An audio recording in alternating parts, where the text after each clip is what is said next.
유로리프트가 분명히 장점은 있으나 단점 또한 만만치 않게 있습니다. 유로리프트를 할 수 있는 사람들이 제한되어 있습니다. 결국 유로리프트의 가장 좋은 치료 대상은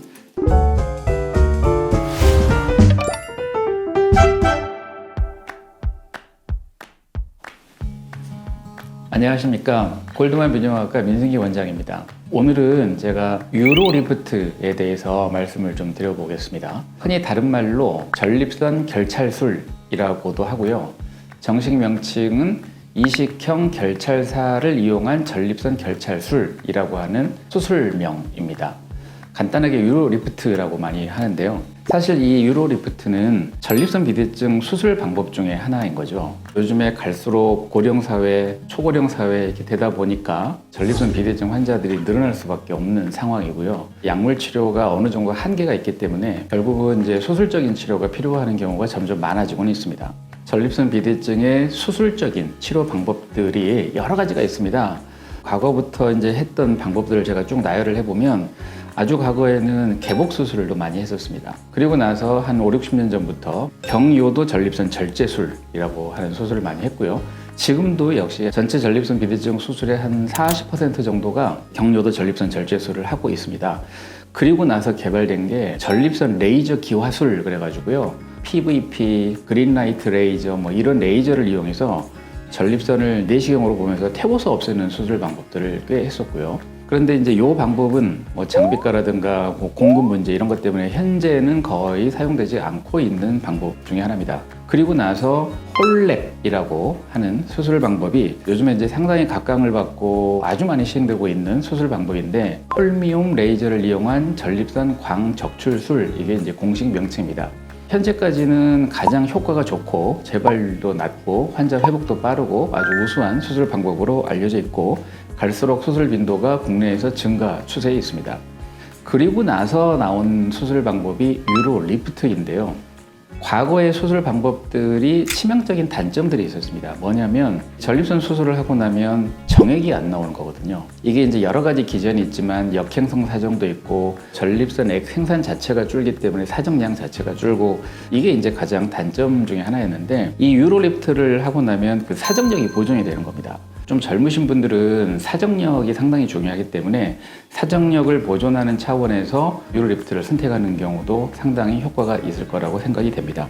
더군다나 이거는 국소마취로도 할 수가 있기 때문에 거의 한 10분, 20분이면 수술도 끝나고요. 아주 간단하고 뭐 입원도 필요 없고 하기 때문에 각광을 받기 시작을 했습니다. 특히 요즘에 엄청나게들 많이 하고들 계시고요. 그 이유가 이제 몇몇 기관에서 유로리프트에 대한 홍보를 굉장히 이제 열심히 많이 하고 있습니다. 사실 유로리프트의 장점을 들어보면 이건 정말 좋은 거구나. 굉장히 단순하고 간단하고 마취도 필요 없고 입원도 필요 없고, 그런데 이게 이제 건강보험 적용이 안 되기 때문에 비용이 몇백만 원 이상, 600, 700 이렇게 나오는데, 이게 또 다 실손보험 갖고 계신 분들은 실손보험에서 어느 정도는 환급이 되기 때문에 굉장히 이제 귀가 솔깃하게 됩니다.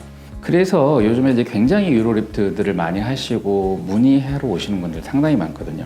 자, 그런데 유로리프트가 분명히 장점은 있으나 단점 또한 만만치 않게 있습니다. 유로리프트를 할 수 있는 사람들이 제한되어 있습니다.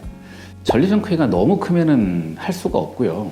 효과도 없고요. 전립선 비대증 환자분들이 소변을 잘 못 볼 때 내시경 검사를 해보면 전립선 요도가 이렇게 붙어 있는 경우가 있거든요.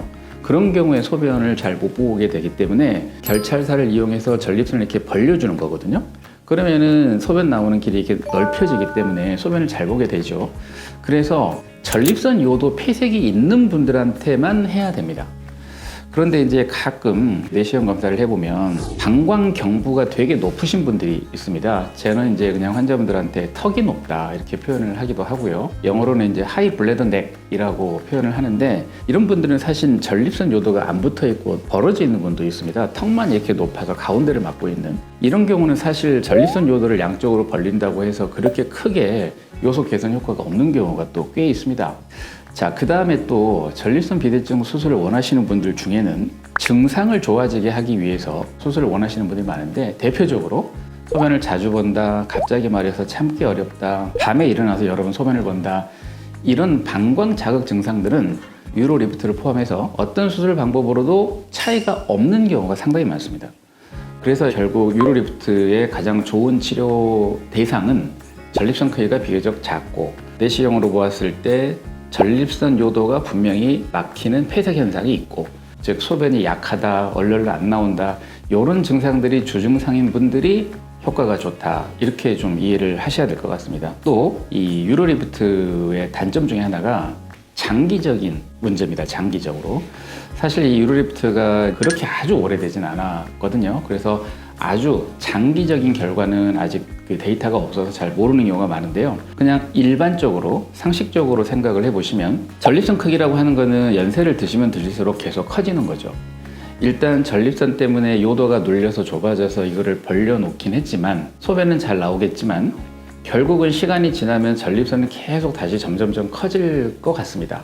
그래서 과연 수술을 하고 10년 뒤, 20년 뒤에 전립선이 커지면서 어떤 현상이 생길지는 전혀 예측을 하기가 어렵다는 거죠. 아직 현실적으로는. 제 개인적인 생각으로는 전립선이 너무 커지면 결국은 결찰사, 버팀목 같은 것들이 파묻힐 수도 있겠다. 그러면서 이제 여러 가지 문제들도 생길 수 있지 않을까, 이런 생각이 또 듭니다.